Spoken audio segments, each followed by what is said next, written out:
Welcome back to Shine's kitchen.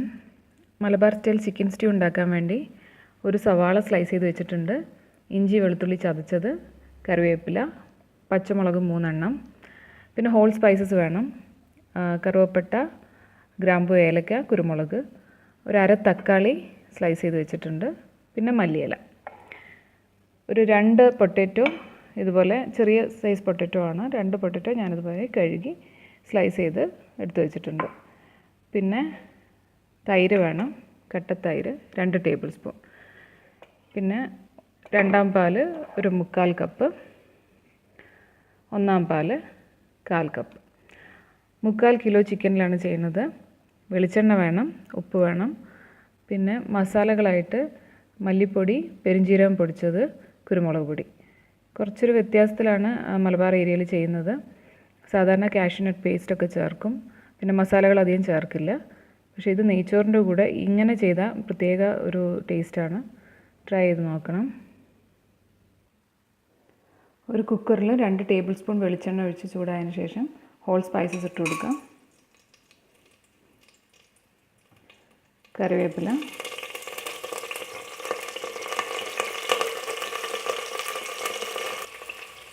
സവാള ചേർക്കാം. ഇതൊന്ന് ചെറുതായിട്ടൊന്ന് ലൈറ്റ് കളറൊന്ന് പിങ്കായി വരുന്നവരെ നമ്മൾ വഴറ്റി കൊടുക്കുക. ഒരുപാട് ബ്രൗൺ ആക്കേണ്ട കാര്യമില്ല. ഇതാ 1 മിനിറ്റ് കഴിയുമ്പോൾ പച്ചമുളക് ഇട്ട് ചേർക്കുക. ഇഞ്ചി വെളുത്തുള്ളി പേസ്റ്റ് നന്നായി വഴറ്റി കൊടുക്കുക. ഇനി 1 മിനിറ്റ് ഇതിൻ്റെ ഒരു റോ ടേസ്റ്റ് മാറുന്നവരെ നമ്മളിത് ഇളക്കി കൊടുക്കുക.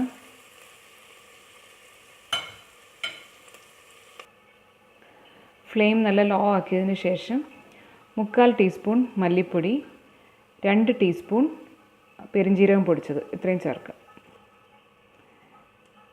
നന്നായിട്ട് വഴറ്റി കൊടുക്കുക.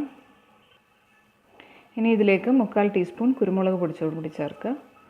കുരുമുളക്, ക്രഷ് ചെയ്ത കുരുമുളക് നമുക്ക് അവസാനം പിന്നെയും ചേർക്കണം. അതുകൊണ്ട് ഇപ്പോൾ ഇത്ര മാത്രം ചേർത്താൽ മതി.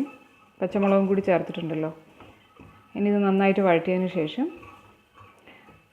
ഉരുളക്കിഴങ്ങ്, തൈര് ഇതെല്ലാം ചേർത്ത് കൊടുക്കണം. മസാലകളൊക്കെ മൂത്ത് നല്ല പാകമായതിന് ശേഷം തക്കാളി ചേർത്ത് കൊടുക്കാം.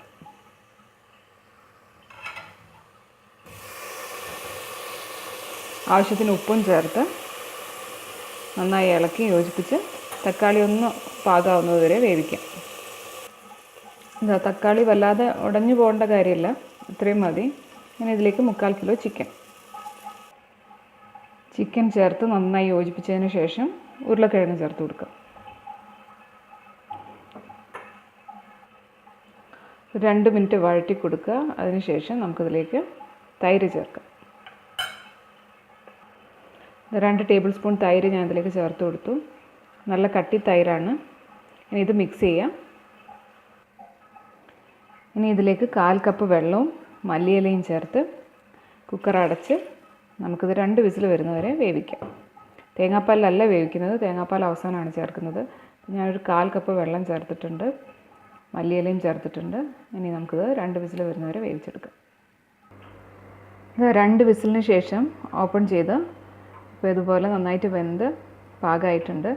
2 വിസിലിന് ശേഷം ഞാനൊരു 5 മിനിറ്റ് സിം മോഡിൽ ഞാൻ ഒന്ന് കുക്ക് ചെയ്തെടുത്ത് അതിന് ശേഷം പ്രഷർ റിലീസ് ആയതിന് ശേഷം ഓപ്പൺ ചെയ്തതാണ്. ഇനി ഇതിലേക്ക് 2ാം പാൽ ചേർത്ത് ഒരു 5 മിനിറ്റ് തുറന്ന് വെച്ച് ഒന്ന് കുക്ക് ചെയ്തെടുക്കാം.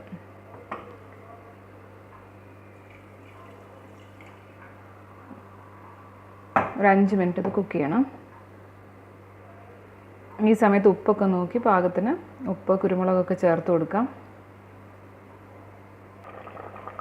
ഇത് നന്നായിട്ട് തിളച്ചതിന് ശേഷം സിം മോഡിലേക്ക് മാറ്റി നമുക്ക് ഇതിലേക്ക് 1ാം പാൽ ചേർത്ത് കൊടുക്കാം. 1ാം പാൽ ചേർത്തതിന് ശേഷം പിന്നെ തിളപ്പിക്കേണ്ട കാര്യമില്ല, ഒന്ന് ചൂടായാൽ മാത്രം മതി. മിക്സ് ചെയ്ത് ഒന്ന് ചൂടാക്കിയെടുക്കുക, തിളപ്പിക്കരുത്. ഞാനിത് ഫ്ലെയിം ഓഫ് ചെയ്തു. ഇനി ഇതിലേക്ക് ഒരു 1/4 ടീസ്പൂൺ ക്രഷ് ചെയ്ത കുരുമുളകും കൂടി ചേർത്ത് മിക്സ് ചെയ്ത് കറി റെഡിയായി. ഇതിലാവശ്യത്തിന് കുരുമുളക് നിങ്ങൾ നോക്കിയിട്ട് ചേർത്ത് കൊടുക്കണം.